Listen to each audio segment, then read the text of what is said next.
Good morning. Oh my goodness. I cannot believe that this is the last vlog of summer. I can't believe that the next vlog that will go out will be the first vlog of meteorological and evergreen autumn. What happens is that evergreen autumn starts on the 1st of September. To me, September is autumn. It's when everything starts to turn properly, and it's when you start feeling really consciously like those little autumn isms creeping in. Then on the 23rd of September is when the autumn equinox is. So that is the official start of autumn. And I think it gives a really lovely period of time to start noticing, seeing everything that's changing around you and getting excited and doing anything that you want to do around your home. So for me, it's so exciting that it's the end of summer, and what a summer we've had. It has been the hottest, most glorious weather summer I think that I can remember.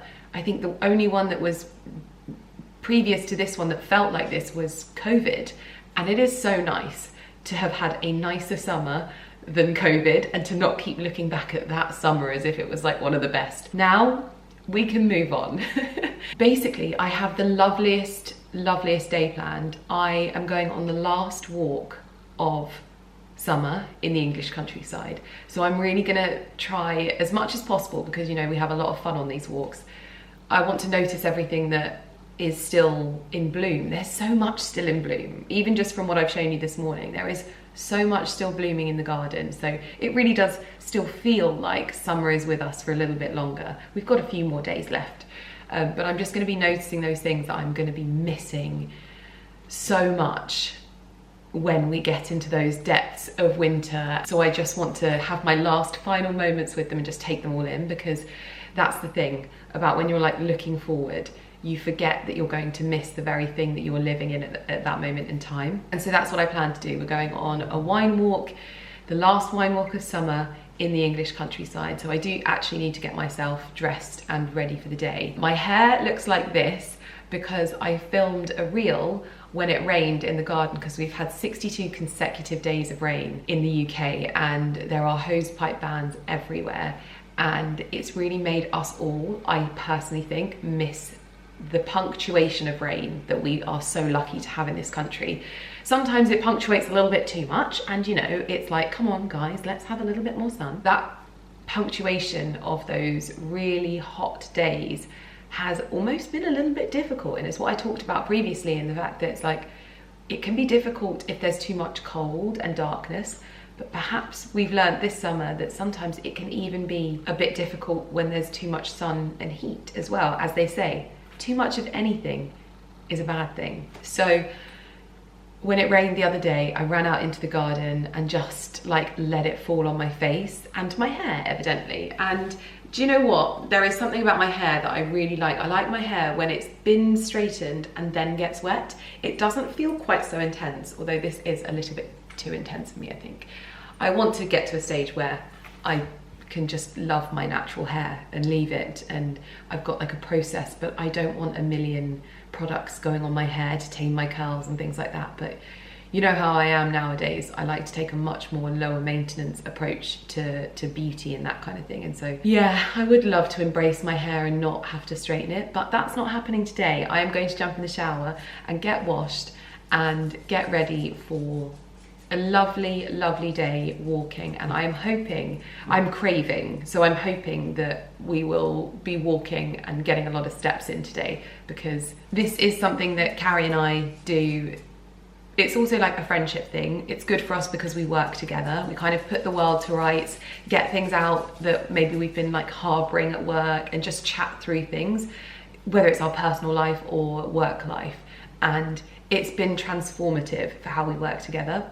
If you don't know, my manager is my best friend, and she has been my manager for nearly a decade. And the way that we've navigated it is through, like the rain, punctuating work with friendship. And so when we go places like Ireland, we try and hack the work trip by adding an element of friend time and joy into it. Of course my work brings me joy, but a different kind of joy, a relaxed, pared back kind of joy. And that is what today is about as well. I am also probably going to, I don't know whether I'll start, I think I'm going to get Evergreen ready for me to just listen to it for the next week, I think, because I want to listen to it as well. It gets me so excited for the season ahead, and so I've held off touching anything to do with autumn, and honestly I feel so good for it. This is the year that I really learned how important it is to not want to skip ahead in your life. Like, genuinely, everyone can do what they want to do, and I'm never telling you how it should be for you. I'm only ever sharing how I have found the most joy in my life.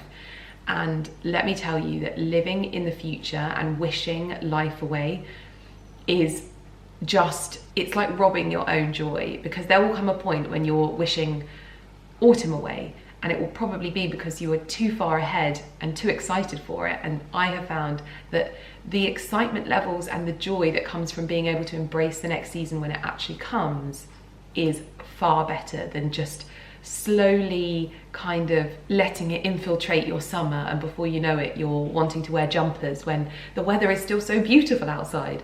So anyway, it's a little bit chillier today. I've got my outfit laid out. I'm gonna jump in the shower, I'm gonna wash my hair, and I'm gonna get myself ready for a day with my best friend in the English countryside. And I really hope you will join me. My outfit for the wine walk is a Doen dress. This is a navy polka dot mini dress. It's really lovely. The weather is a bit sort of beautiful at the moment, but I think it could turn, and when it turns it gets chilly, so I've got a jumper over the top. This is the one that I bought in Ireland a couple of years ago. It just looks so nice with everything, and I love it over a dress. And this little short dress is just so cute because it's got these panels added to it that just make it a little bit sort of cute. If I take the jumper off, I'll show you. I've got the new Town & Country Clutch Mini with a little evergreen bag tag. I genuinely think that this ivy leaf from the Carrie Elizabeth collection is one of the most versatile, because you can wear it on the charm holder on a bag, you can wear it on a short necklace, you can wear it on a long necklace. You can do so much with it that I think that this is one of those pieces that like is a real hero. If you maybe didn't want to get the brooch, this is just like such a good option, but the brooch also, FYI, is incredible. So I've got that on there, and then I'm wearing some Barber wellies, and that's my outfit ready to go. We have set off and we are in the sheep's field at the moment. The farmer is working just over here, and we are starting to see the leaves falling for the first time. Lots of yellow and green. Peppering is the word. We've just had a conversation in the kitchen about how I have a particular word whenever I'm like on a vlog, and I'm trying to explain to people how difficult it is to have a conversation with a camera and with people as if they're there when they're not. So peppering is this word, but it really is a pepper of yellow leaves in these beautiful, I think these are these the cypress trees? They're the ones that border a lot of the estates in, it's not cypress, I know what these are called, but you see them a lot like this, because this would have once been the main entrance to the estate where we live, and they are huge, which is really sad because some of them naturally in the storms have come down, so that boulevard of trees is no longer there. As you can see here, this one sadly didn't make it. There is something so bloomin' wonderful about living somewhere that experiences all 4 seasons. Can you see that one tree that has just started to change there in the woodland? It's like a beacon of the first signs of autumn, and yet you come round here and it is still lush and green. But the fields are a bit different this year. We've had a very early harvest in summer, and it's very strange to not be actually celebrating the harvest season as normal, but this is just a wonderful time of year. It's warm, it's balmy, but you still have that opportunity for a bit of chill in the air. There is that peppering again, that little peppering of amber tones punctuating the greenery. It is absolutely beautiful. I don't know if these gates are anywhere else in the world, but I love them so much. You kind of have to like sneak in, close the gate, and then come around. I don't know if this is something that you find elsewhere in the world as well, but this is something that brings me an immense amount of joy. These are the most beautiful and just very typical English countryside figurines that are made and built into the roofs of thatched cottages. It brings me so much joy. And the apples are finally starting to turn pink. Oh, and the wind is picking up. The first rose hip that I've seen. How gorgeous.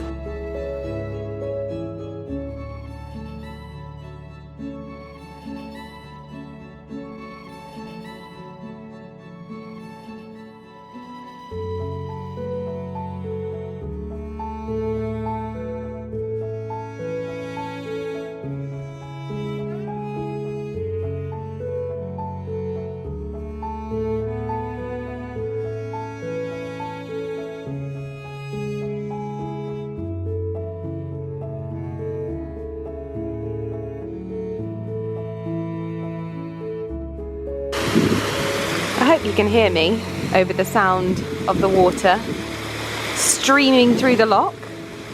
Honestly, this is one thing that I absolutely love about England, is that we have these canals. They are so steeped in history. Some of these lochs have been here for 100 years. And we recently had one in our village restored. It cost a fortune, but it's so worth it, because I just think once upon a time, this was the main source of like transportation of goods. We would use these waterways to transport so much of like coal and things like that across the country to their destinations. And imagine if we were still operating in that way now. It would be such a slower pace of life. And I have to say, this is definitely one of the most beautiful canals. So, so pretty. We have done pub number 1. And I thought this was quite an interesting question that I could ask you. If you are a wine drinker and you know the wines that you like, what do you do when you go to a pub and they don't have a wine that you like? Because obviously I've said to Carrie, let's take a thermos of wine that we like. We've gone in and we've bought 2 glasses of wine. We've tried it, we didn't like it, so we've put that glass of wine to one side, and instead we've had a glass of our own. Is that morally bankrupt, or have we done the right thing because we've compensated the establishment for the wine we haven't drunk and then drank our own wine? Does that make sense? I'm trying to think if that is morally bankrupt or not.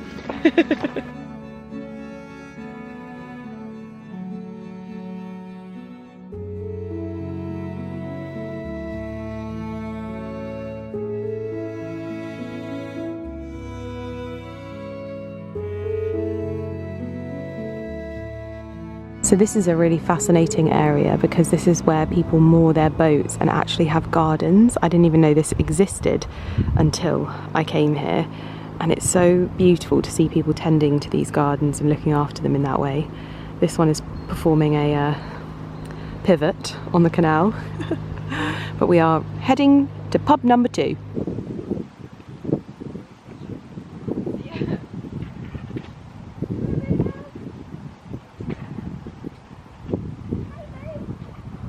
I just met my first Sphinx cat, and I can't believe that at nearly 40 years old I've never met a Sphinx cat before, and it was called Crumple Wrinkleskin. Rumpelstiltskin's long lost cousin, slightly less hairy. We are now walking past the cows, enjoying their amuse-bouche for the day. Don't look at me so grumpy. Do you remember when we did this walk with Carly Rowena and we sat there and had our sandwiches and crisps? And brownies. Oh yeah, and brownies. Carly, if you're watching this, she won't be. Come do a wine walk in Costa Rica. We found ourselves a very good blackberry forage. I'm gonna have to come back here. In fact, these ones, oh, the sun's come out as well. I'm surprised the cows haven't eaten them. Like, look at that juicy mother. Oh, I'm gonna eat it. Oh.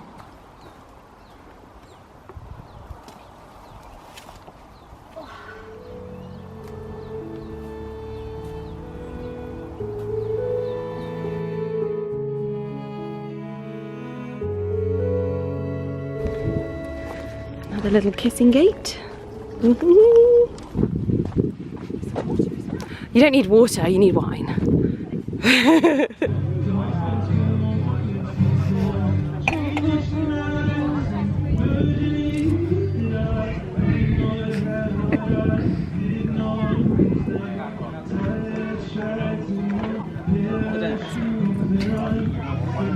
Street wench. We have done pub number 2 and we had so much fun at pub number 2 with the lovely live music that we were experiencing there that we are now heading home. Enjoying the views and the sunshine. From one walk to another.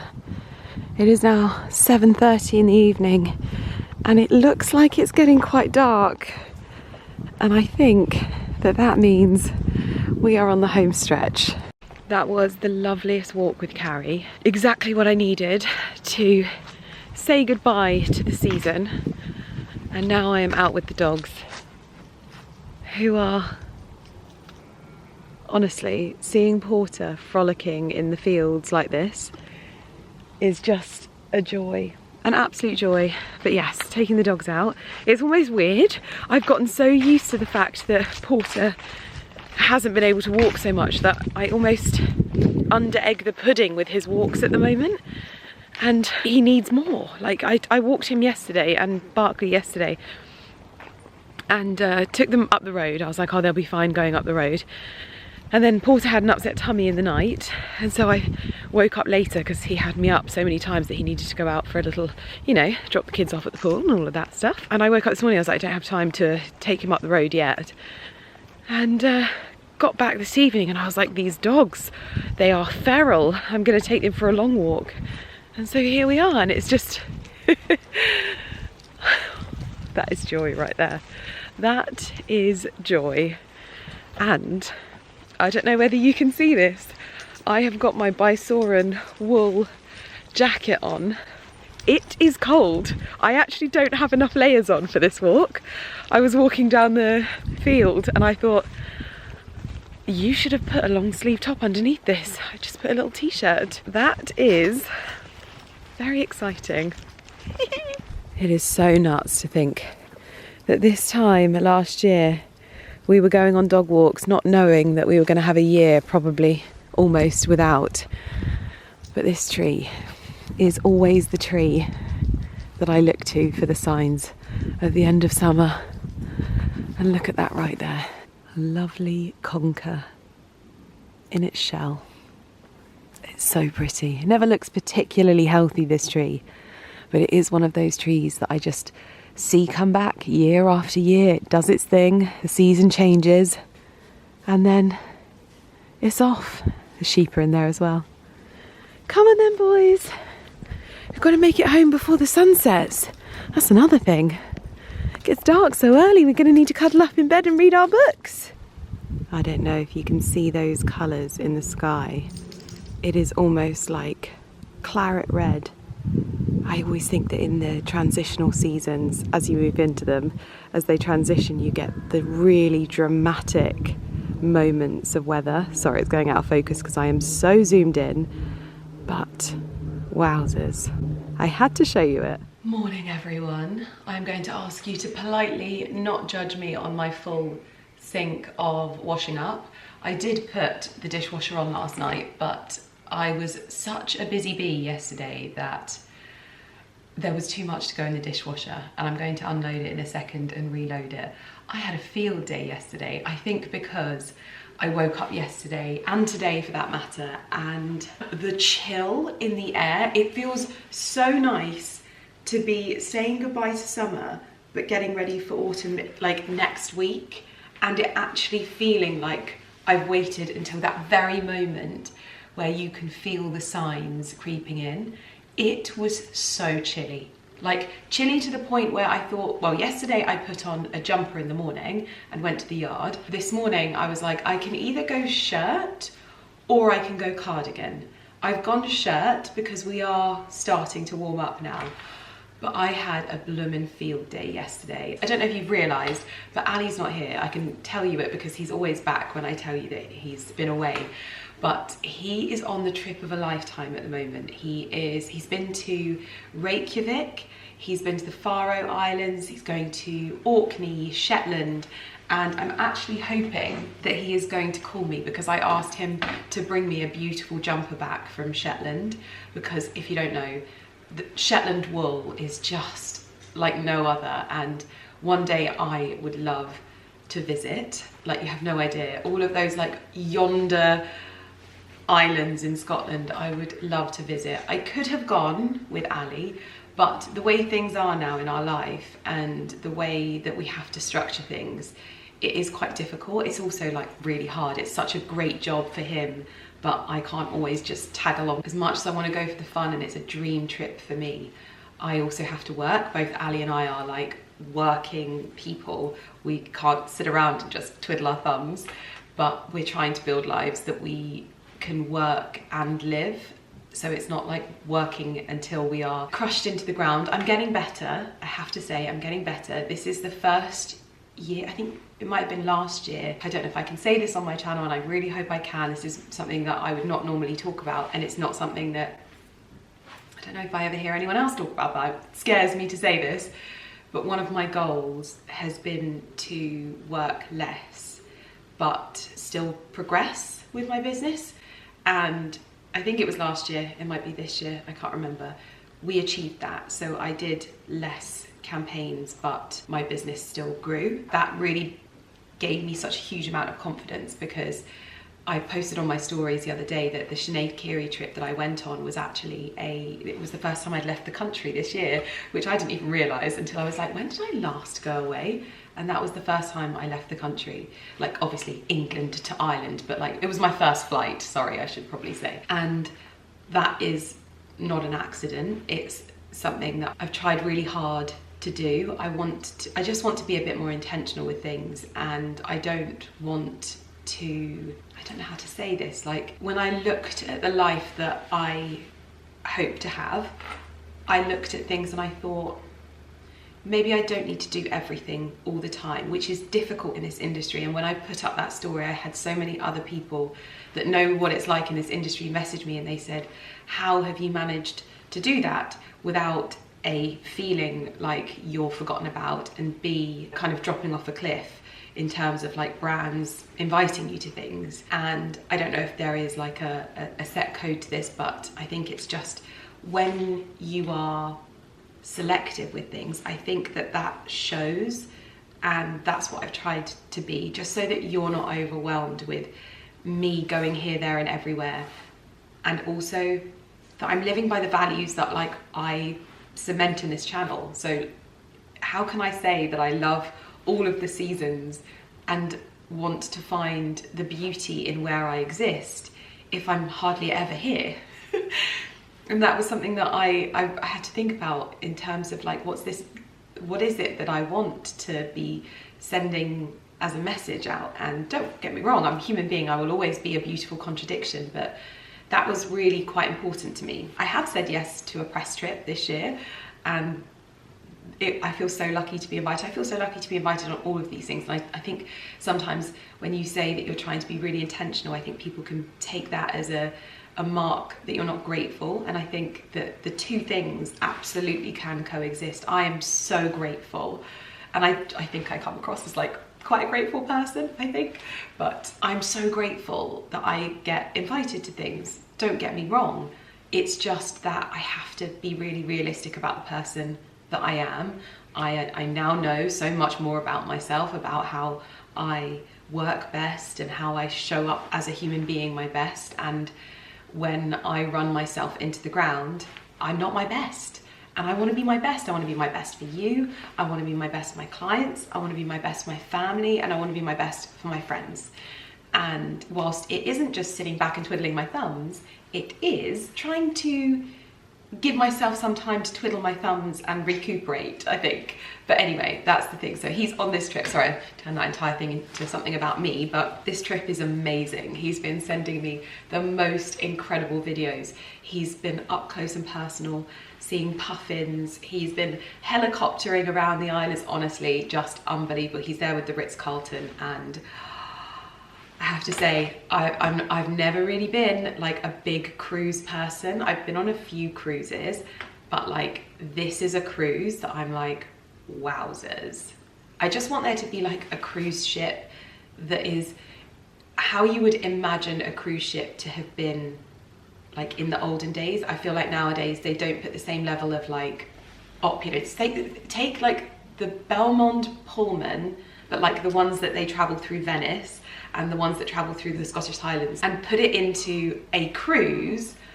That's the one that I want to go on, and then go and visit all of like the Scottish Isles and things like that, and like, oh, that would be the dream. He's there at the moment, and so I have had this weekend to just kind of chill, which is really lovely, and makes it really easy for me to just like recalibrate myself and get myself really in tune with things. And as it is feeling like the end of summer, I've been like harvesting things left, right and centre, making things. It has been joyous. Yesterday, what did I get up to? I was just like on autopilot mode. It was so bizarre. I made loaves of bread that I should be baking very shortly. I'm trying to alter my routine so that I bake a bit earlier, and I've got a really good strong starter at the moment, so I'm hoping that these are going to be good loaves, because I haven't actually had time to bake. And I know that when I don't have time to bake, I know that I'm not putting like my eggs in the right baskets.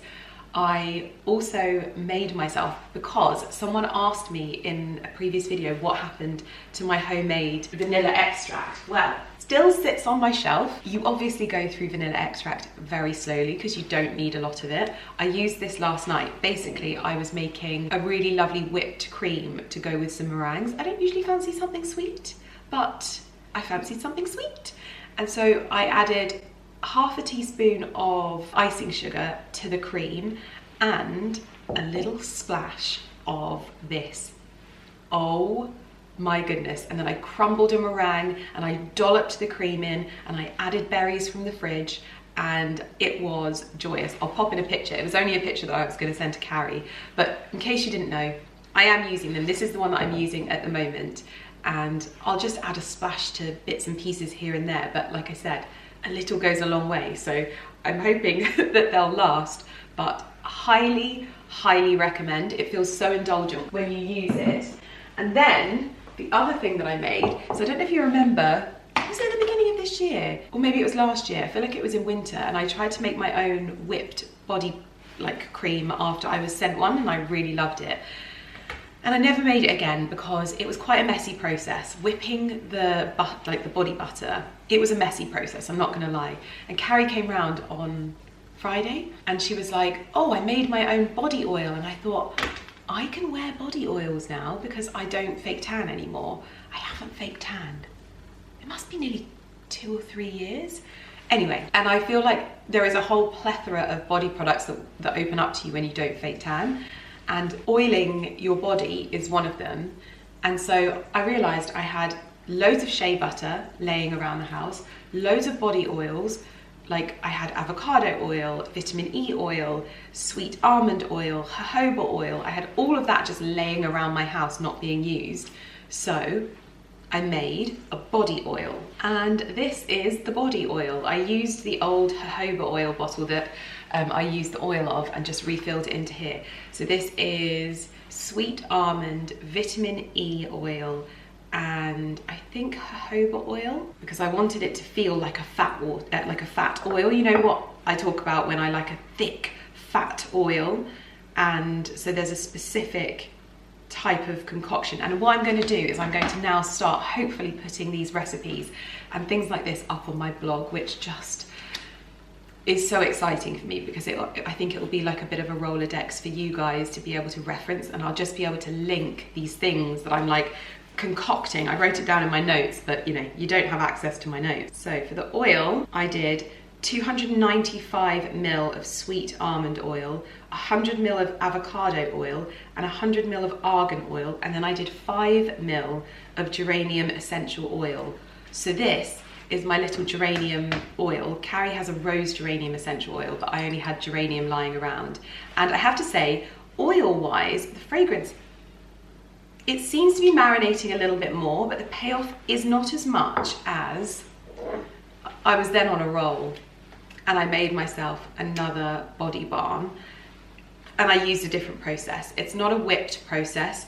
I just melted down the shea butter, and again, noted this down. I did 100 grams of shea butter, 20 ml of sweet almond oil, and 1 ml of geranium essential oil.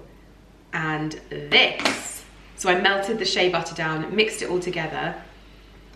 This smells incredible. So the fragrance payoff of this is a lot more. And then as it's set, I popped it in the fridge. Those are Rosa Desdemona dried petals from my garden, and I just pressed them into the top. Now, they might get a little bit annoying, but for gifting and things like that, it is so beautiful if you wanted to gift this to someone. And I had this tub that's got a sterling silver lid just laying around empty, and I thought that is going to be the most indulgent thing and will also serve me well as we move into the Burr months and the darker months, because I just think things that feel like a bit of a cocoon are wonderful. I've actually ordered a antique fragrance bottle to make this and put it into, so that I can have almost like an antique stack of my things, because I think the thing that I love about beauty products is how they feel when you use them, and I want to try and create that in a sustainable, beautiful, but indulgent way. And using these antique bits and pieces I thought would be really lovely. So I've got a little fragrance bottle, it's quite a big one, that I'll put the oil in, and I can, you know, pop it out, pop it on my skin. I have to say, this so far is the hero. It gives me that like really hydrated, soft feeling skin that I want, but it's not like greasy or anything like that. It's beautiful. I've also ordered a little antique glass and silver pot to maybe try and make my own like tinted balm. We shall see. So that's what I've been up to. I also want to start making a few more things. I want to start preserving some of the things from my garden, because I will want to use these into the autumn months, and I love being able to use things that I've grown later on in the season. So I want to try and make some basil salt, because I've got a lot of basil. I want to try and make some little cubes of fresh basil that we can just like pop into sauces and things like that. I also want to try and freeze some leaves. I saw a really good video about freezing whole basil leaves so that you can then add them into sauces. They won't hold their like basiliness, but they will look beautiful. I've got tomatoes to harvest. I want to pickle some cucumbers. I've got a lot that I want to do today, and the world is my oyster on this very sunny, what I think is going to be the very last day of the weather that feels like summer, judging by my weather app. So let's just indulge in it. Let's do it. I don't know what it is about unloading the dishwasher, but it is definitely a blue job in this house. I hate unloading it, but I love loading it, which loading it is the messy job. But anyway, I don't enjoy it. However, I have just cleared a load of old jars in my pantry for new things to go in, so I thought I should probably get the dishwasher on first. So that's what I'm gonna do.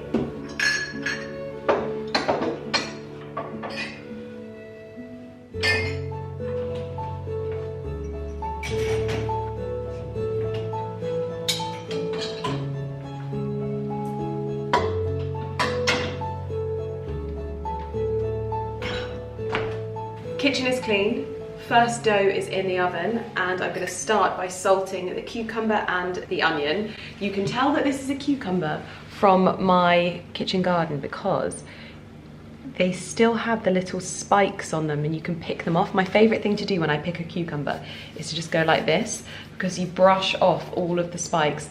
Really, I should leave them on because it shows that it's a homegrown one, but you can literally pick them off with your fingernail. Can you see that? There we go, you can see the spikes on my fingernail there. So I'm going to chop these up, weigh the amount, get them salted, and I'll leave them for an hour. So you're chopping slices like this. Now I want them quite chunky because I like them to stay crunchy, but not too chunky. And if I get this done now, by the time Ali is back, literally in a day or two, when you're watching this, he's back, they will be ready to eat. And Ali loves pickles, like pickled anything really. So I thought maybe some home pickled cucumber would be quite nice, but I might try picking them a bit earlier and pickling them as actual gherkins instead, because we've got some new ones coming through. So 400 grams of cucumber, and then 1 medium onion. Now I'm going to cut this very, very small because I don't love onion. Ooh, cut far away as well. Then we toss the cucumber and the onion with a tablespoon of sea salt, and you just kind of leave it to marinate in that for about an hour.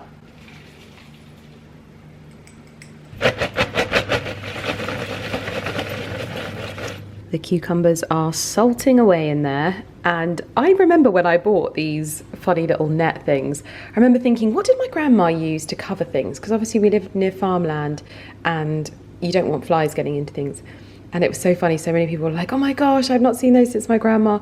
I use these so much, like genuinely, they are a godsend when you have like a kitchen that you can have wide open to the elements and you want to protect them from flies, or if you want to plate up a dinner and put it on the side for someone and just cover it with one of these. I tell you what, they might be a bit of a granny thing. I'm sure there's a way to make a nice chic one, but bloomin' heck, they are useful. And whilst the bread is in the oven and the salt is on the cucumbers, I am going to do a massive harvest of tomatoes and courgettes in the hope that I've got enough for some chutney. Tell you what, I never imagined that zinnias would bring me so much joy, especially bright red.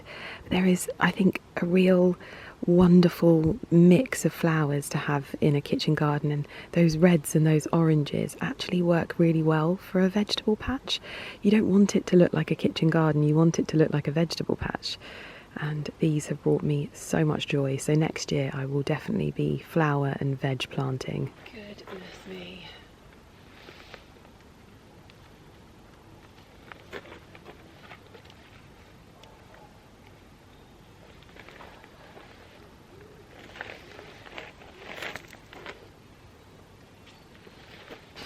Can you hear this bee? It's having a field day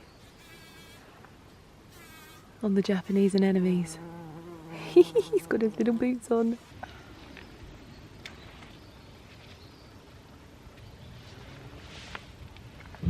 This has to be my best tomato harvest yet. Well, I have to say this is quite the spectacle.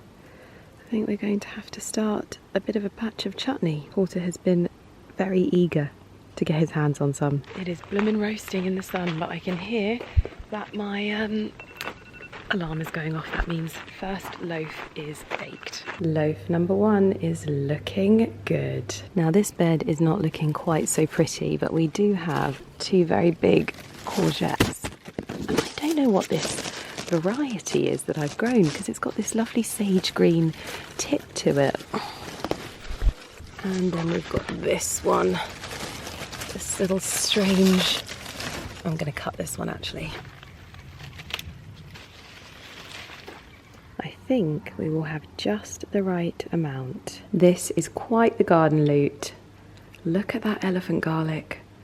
Wow, that is just one bulb. I've got loads in there. So many tomatoes. This is going to go perfectly into a chutney.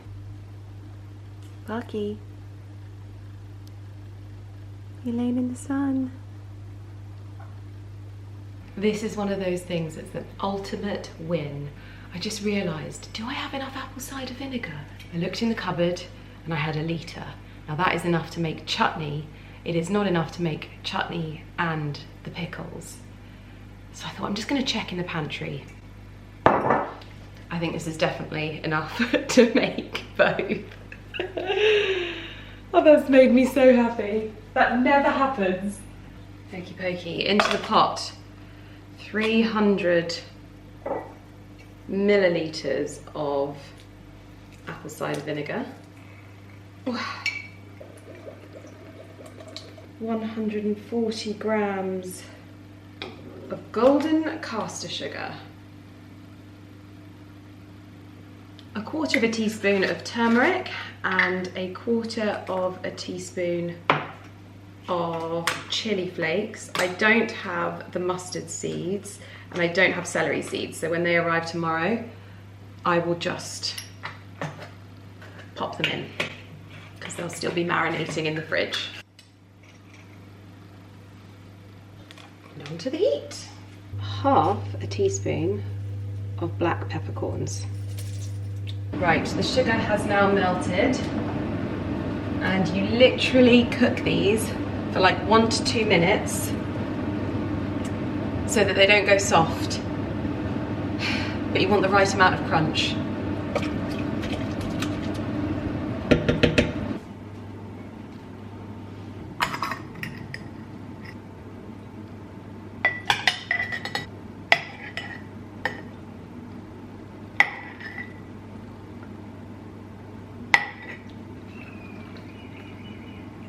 Okay, I have a full jar.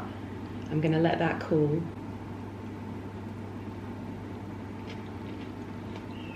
Oh my gosh, can you hear that crunch?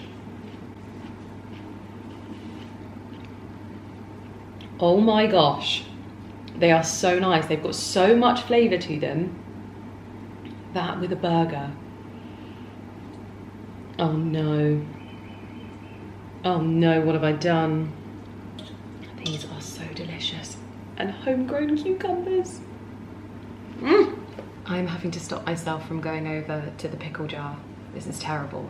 They're so flavoursome though, but like, I'm like, oh yeah, you won't need a lot of those on like a burger or anything like that, just a few of them. But yeah, all I want to do is go over and eat them.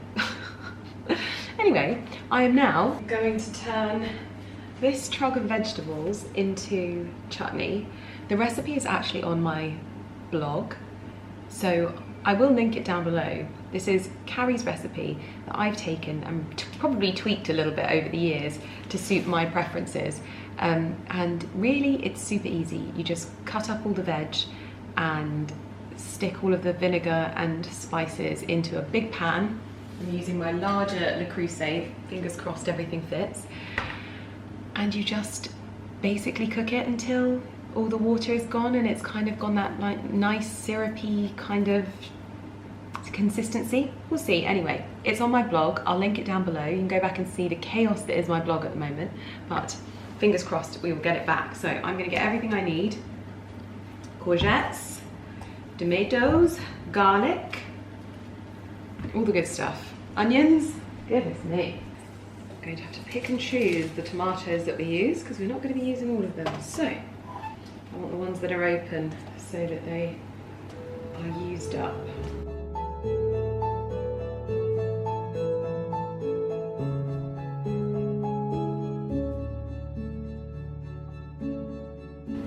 Gosh, still got all of those left. My goodness me. Those two are going in. Start chopping.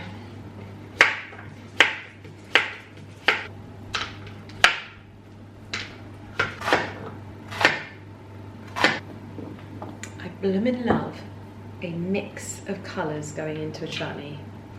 So the gorgeous colour of these tomatoes is because some of these are sun gold and some of these I think are just a cherry tomato. I actually don't know for definite, but the sun gold is the orange one and these actually pretty much self-seeded themselves. Well, now I've stopped crying from cutting all those onions. I am going to pop a litre of apple cider vinegar in here. By the time it heats up, I will have been able to get all of the other herbs in and it just means I get a head start. So now we'll get that in. I love that I was just jabbering away to you there and we were not even switched on, so that's good. I'm just going to pour in a litre of this.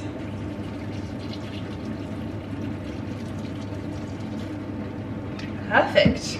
Okay, let's get cracking. In goes the sugar. Just a touch.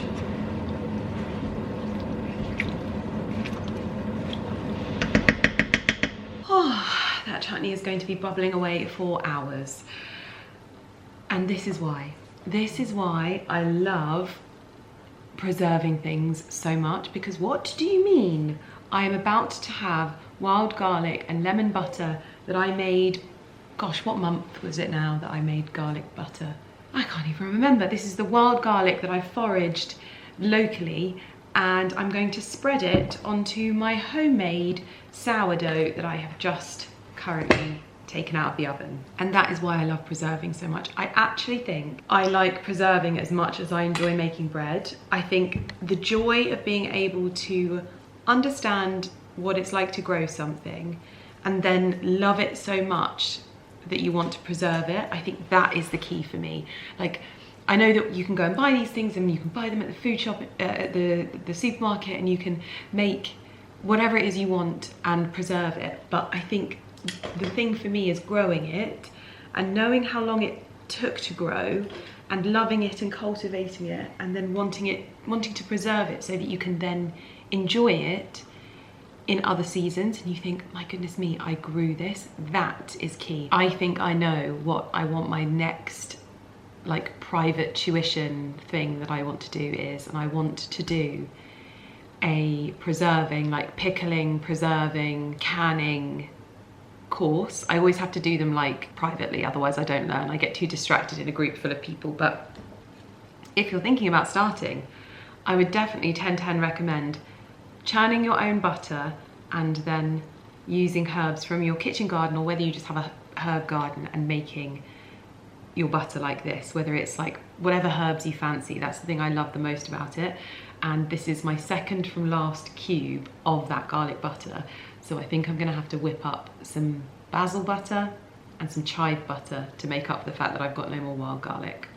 But I will be going and making more next year, for sure. Also, I don't know if I told you, but my husband, I don't know if you can see the massive crack in this dome. So I stole this dome from Carrie because I love it so much. She said I could have it, I promise. I love it so much because it is like the perfect way to display your sourdough, and I actually find it keeps it as fresh as the plastic lined linen bags, and I feel like it puts it like on display. But it's not a cake stand, this is like a bread stand. And when he smashed it, I tried to find it and I couldn't find it anywhere. I think I have found the exact one. It's not expensive, but I just want to wait until it arrives and then I will unbox it with you and see if it's the right one. But I'm just, oh, I just love it.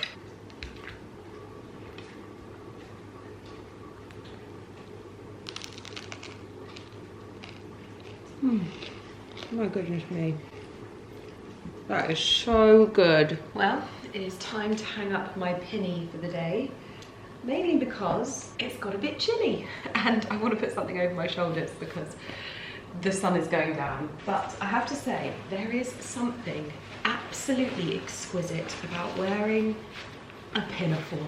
A pinny apron that you can just wipe your hands on. It's honestly the best thing. Every time I go, oh, I'll just wipe it on there.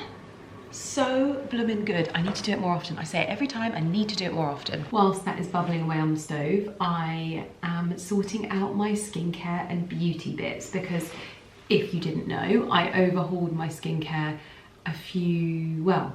beginning of the year, and found a really good system that basically keeps my skin at a great baseline. I will always, I think, have my hormonal monthly breakouts. So I think like 2 videos ago, my skin around my mouth, all around here, I just kind of break out. And then it calms down and goes back to normal like this, where I can wear pretty much no makeup and just feel absolutely fine. I'm in a position where I get lots of lovely stuff sent to me to try all of the time. And I have to work around whether that works with my skin or not. And I end up hoarding so much stuff. It is a lovely position to be in, but I don't maybe try so much anymore. And I've got a really great baseline. I know the kinds of things that I can use and introduce and how much I can use them, because this whole thing of using the same skincare every single day, it just makes no sense to me. It's always going to be too much of anything is a bad thing. And so I really alternate my skin as to what I need. So at the moment I'm using my niacinamide, which is this niacinamide. This is the serum from the Inky List. I've used that 2 nights in a row won't use it again now for a couple of days for sure. Then I actually am using these pretty much every night. These are the Elizabeth Arden Advanced Gold Ceramide capsules. These are the originals. Who remembers when I discovered these? The first thing I said about these was that they feel like cashmere on your skin. These have been transformative for my skin because, you know, I basically damaged my skin's barrier with all of the actives that I've been using, and I needed something that was going to rebuild my skin's barrier, and that is exactly what these ceramides do. And because they are in this capsule form, you're pretty much not going to get anything as potent.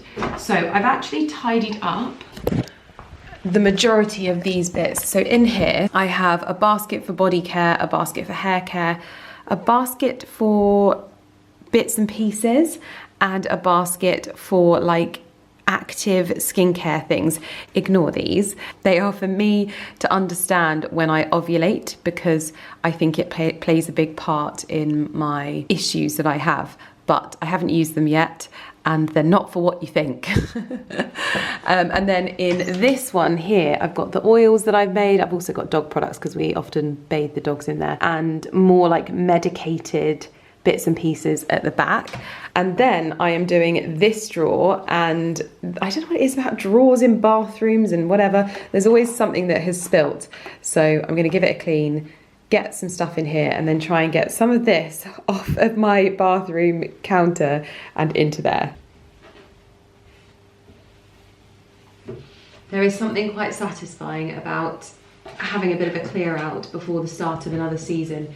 It just feels very, very cathartic for me. And I also think that often we just hold on to things. Most things here will only be going because they've gone out of date or something like that. It's not like I'm just throwing good stuff away, and anything that is good I either donate or give to friends and family. So it's not, you know, it's nothing sinister going on, but it just feels nice to get things in order and have everything in an organised sort of place. Can you believe that all of that has just cooked down to this? With it almost there, but I think I'm going to leave it a little bit longer than this. Probably give it another half an hour and head upstairs and start the big pack down of 2026. Now I know that we've still probably got a few heat waves under our belts left to go, but I feel like it's a good time for me to start just packing down things that maybe I haven't worn so much, and just thinking about putting things away and thinking about what I won't need next year maybe, because I think that's the thing that I find a lot. Oh, sorry, that's a very, I must say, my boobs looked very nice there. I think that there are so many things that I don't use every year, and so I always find these pack downs really helpful for me to go, you never actually wore that, Lydia. So yeah, where should I start? I'm not going to do dresses yet because dresses are my fail-safe. So maybe I will start with tops. Pop you there. I just unboxed a Jane Taylor boater that I actually bought because I just thought that this pairing, I would wear this so much as like a casual hat. Now it only came in one size and it is quite small for my head, so I might ask them if there is the possibility of another size. But anyway, that's not why I was coming to talk to you. Oh, sneak peek of autumn poking in there. It's carnage in here at the moment because obviously I'm about to move into autumn winter stuff as well, but also I have a number of campaigns and photo shoots that have been completed, and it just always sends things into chaos. I've also got a number of campaigns to film and things like that, so it's a bit manic, but I'm going to start the pack down process regardless.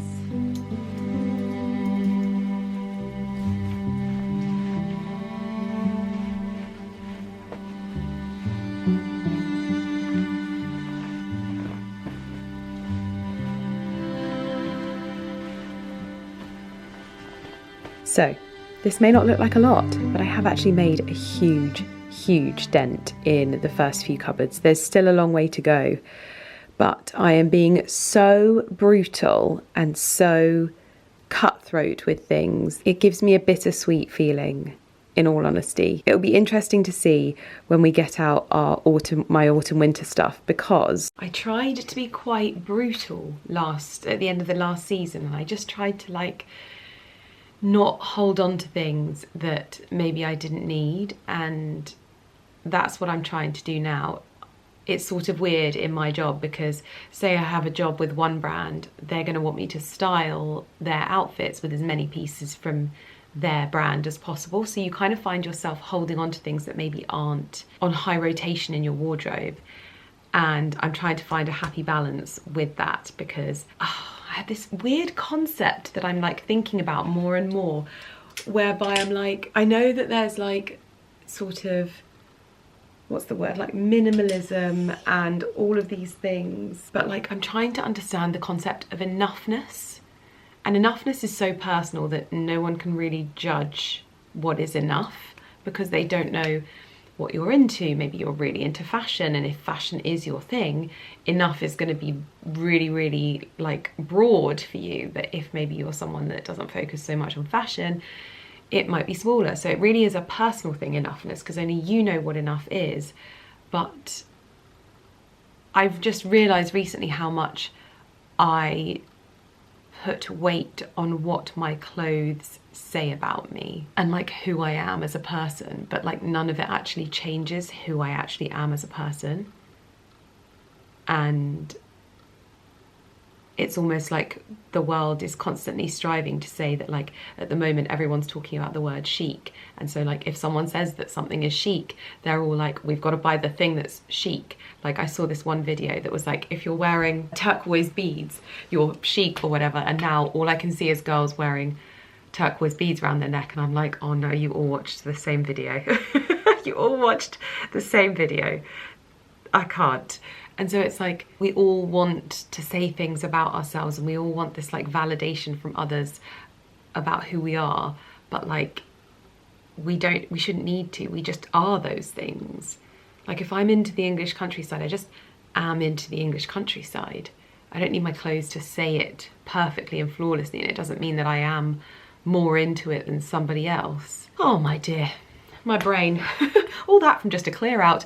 But the autumn switch out has begun, so I really am going to be going into the next season in the next video. But I also just canned up all of my chutney as well, which means I can get into bed because the chutney is canned, well, tinned, no, jarred, and I would like to read some of my book and write in my journal. So that is what I'm going to do, even though there is stuff literally everywhere. Like you can see the mound of stuff on the other side there. My house absolutely stinks, but I will air it out tomorrow with all of the doors open. So I got 4.5 jars. This will be a jar that we can just enjoy over the next week with sourdough and cheese. And then these ones will hopefully last a little while, and we'll have fresh English garden chutney. Like this is literally majority. The only thing that's in here that isn't from my garden is, I think, the onions and the ginger, and obviously the spices and the sugar, but like that is so blooming cool. That is so cool. Oh my goodness me, I have literally just been getting myself ready for bed, and I thought to myself, oh, I should probably check my Moody app, because I haven't checked that for a while and I haven't been very good at updating it, but I did update it my last cycle, and I'm like, makes sense why the entire day my brain has been going, you're such a rubbish vlogger, Lydia. This is so boring. Why would anyone want to watch this? This is rubbish. You might as well throw in the towel. And I'm like, that's very negative of me. I'm not usually like that. It all makes sense now. I am currently just sat in bed, and I thought I would give you an update. I've also lit a candle because, you know, when the husband's away, the mouse will indulge in a cozy night in bed with a candle and a good book. I am over halfway through the life and lessons of a legendary gardener, Rosemary Veary, and I have to say, it is not as spectacular as the book that I read on Lydia Millen, but I am learning so much from it, and it's really interesting learning about her as a person, but also learning about her... Good evening, madam. Would you like to join me in bed? Come on. Come and join me in bed. She's a complete amateur gardener. She was self-taught, she hadn't studied anything, and she went on to become such an influential force, particularly in America. I've also found it very inspiring as I reflect on my journey as a gardener this year. As you know, I enrolled myself in August's gardening school, and I have to say that it has been such a joy. I unfortunately have not been able to do the last few classes because it's been nuts, but I have learnt so much about designing and the joy that comes from integrating flowers, that more sort of ornamental, beautiful planting, like my zinnias, for example, just adding those in and being playful with designs and making do with the crop that you've got, for example, of seedlings. And it's definitely inspired me to include more flowers, be a lot more experimental with what I grow, where I grow it, how I grow it, and it's given me so much more confidence in my ability as well. I think my ability to grow in terms of growing things, I'm quite good. I am quite good. I think my confidence to play and experiment, August has completely brought that out of me, and she's just so much fun. So I'm so glad that I've done her course this year because I feel so much more confident. I've got her coming in a couple of weeks as well, and I cannot wait to see her because honestly, we have the best time as well. It's so much fun learning from someone that you also think of as just a wonderful human and friend as well. And I think that I'm going to take one of your advice, and I can't remember, I'm so sorry, I can't remember who said it. I actually can't remember what they said now, but it was something along the lines of, gardening isn't an endurance test, Lydia. If you need help, it's okay. And I was like, oh, that's just like hit me right in the feels. Because I've obviously grown up with my nonno who had his kitchen garden, my grandma and my grandpa who had their kitchen garden, Ali's gramps who did all of the work on his kitchen garden, and I very much felt like I've got to do it on my own. And my biggest issue has been that I will do all of this work and then my work, my actual job, will take me away from my garden. And like I always say, it is a telltale sign of what my garden looks like, of how I'm feeling. And I think maybe next year I might try and hack the two and find someone that will almost like look after my garden when I'm not there, that I can also learn from in the process as well. So some days maybe we would work together, like almost have someone coming once a week that will help me when I'm not there and teach me when I am there, and also help me as well, because it's a big garden, and I know that many people are able to tend to gardens like that. But yeah, I just thought I always want to try things differently, and I always want to learn and grow, and I think that if I could have August every week, I would have August every week. I could not afford her, because rightly so, you don't get the head of the gardening school for anything less than she's worth, in all honesty. So it has inspired me, because Rosemary Veery had a number of people that helped her in her gardens at Barnsley House, and whilst I'm not intending on opening up my gardens to anyone, maybe one day I'll have a house that I do open the gardens to, which would be so lovely. So I'm halfway through. I should probably hopefully finish it this week, and then I've got 2 books that I've bought, which I think I'm going to start with this one first, because the other one is a bit of a journey. So this one I actually got second hand. This is Deborah Mitford, the Duchess of Devonshire, all in one basket. Now, if you don't know, Debo is the icon of all of the English country lovers. Like, if you've seen a picture of a lady with a hen, it's her, or it was inspired by her. She is an icon, she's a legend, and she was basically the Mitford sister that was really like hailed as at the forefront of Chatsworth House. I don't know much about her other than that, but I am very much looking forward to reading her book, and I also just love this cover.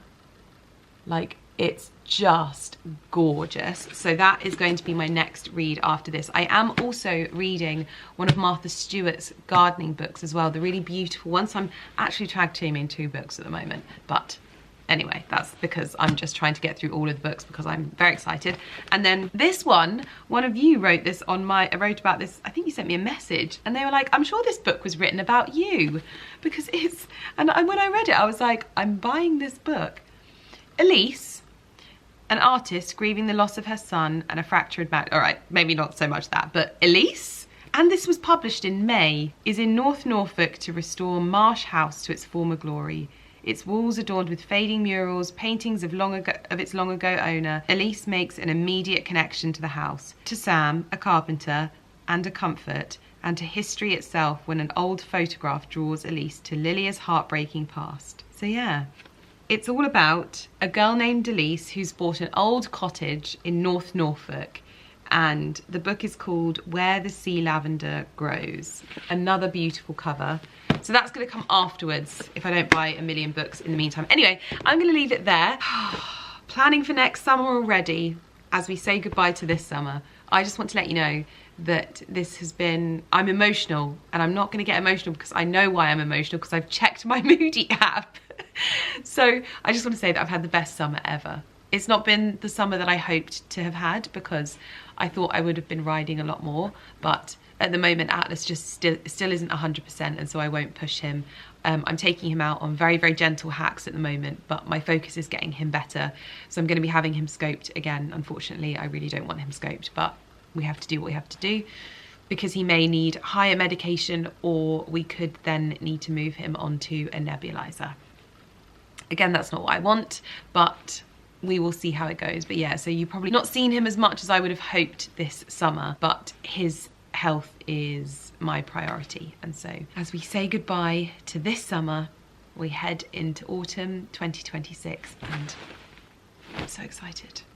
I'm so excited, and I feel like I've waited to savor the 1st of September. Like it's going to be like taking the first sip of your morning coffee when you just wait for it to be the perfect temperature. See you in autumn.